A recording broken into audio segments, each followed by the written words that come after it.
ibaratnya 0% modalnya sampai sekarang bisa ya mengikuti keluarga, bisa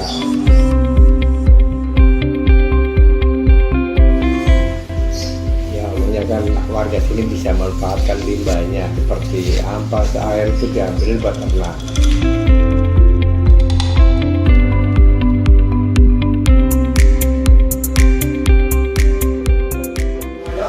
Pertama itu kita tertarik dengan usaha tempe.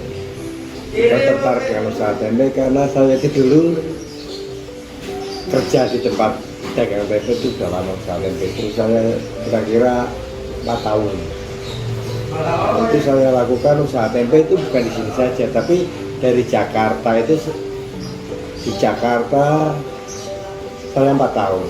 Terus tahun 1998 itu kena krisis. Nah itu saya jatuh bangkrut, saya kritis lagi, pindah, saya lari ke Bandung.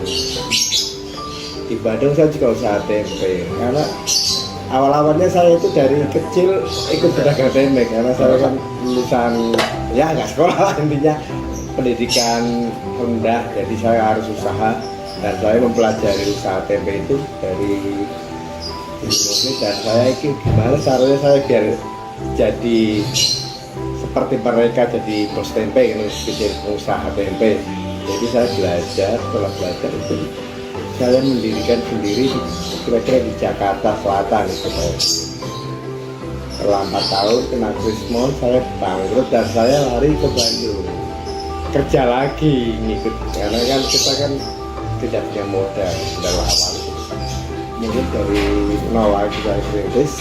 Selama di Jakarta 4 tahun juga, di Bandung juga saya tidak ada perkembangan dan saya pindah lagi usaha lain ke sayur. Saya juga nggak bisa berkembang. Nah itu saya selama itu akhirnya saya berpikir gimana ya kalau kira-kira saya ke Jogja, saya ketemu sampai ketemu itu 3 bulan saya di sini ketemu kerja dulu. Terus setelah itu saya beranikan untuk membuka di sini, dan itu dengan modal minim. Bagaimana kita berkembang bawa keluarga anak 2. Akhirnya saya merintis dari 20 kilo, alhamdulillah sampai sekarang berkembang.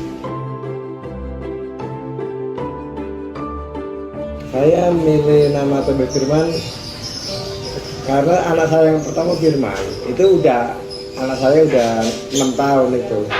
Saya itu tuliskan dari tahun 2007 itu Firman kan udah 6 tahun. Nah makanya saya buat anak saya berbangkit, tempenya itu saya samain anak saya yang pertama itu.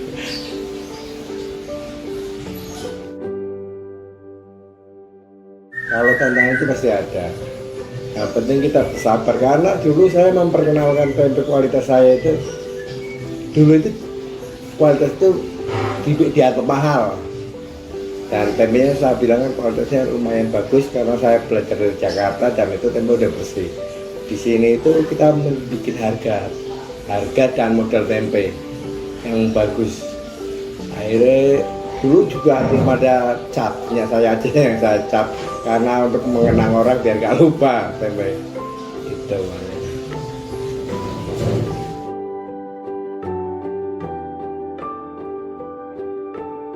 Kalau krisis maksudnya harga kedelai itu loh yang membuat kita semakin berkuatkan, karena harga kedelai itu, harga kedelai kan pasang surut.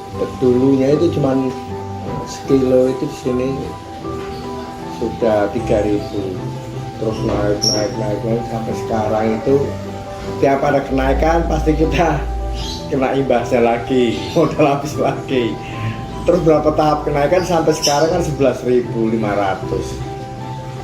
Itu berapa kali tahap kenaikan itu, berapa kali lupa ya.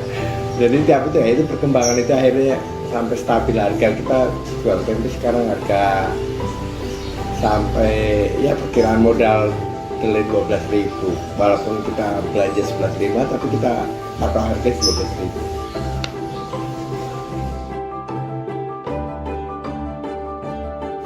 alhamdulillah saya di sini kan ibaratnya 0% modalnya, sampai sekarang bisa ya mencukupi keluarga, bisa ya bisa dilihat orang, ya kan tempe juga semakin maju. Saudara membanggakannya sekarang tempe di wilayah sini juga udah bagus-bagus saya.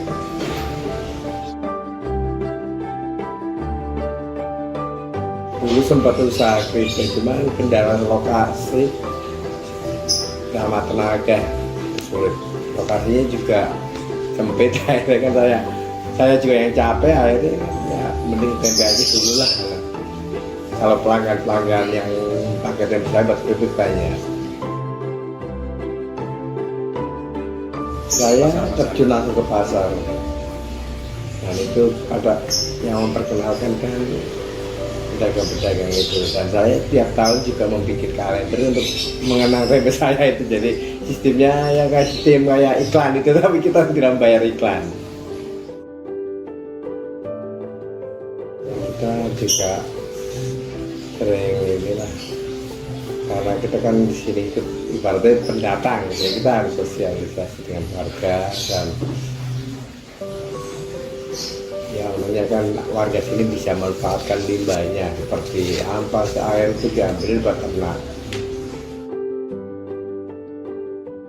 Makanya semoga yang lebih maju lagi, karena juga kita juga usaha nanti semoga bisa terus nana kan itu apa itu usaha biar lancar lagi, biar ya kalau permintaan saya mungkin kedepannya dipantau pemerintah dan bisa dapat subsidi kedelai seperti itu.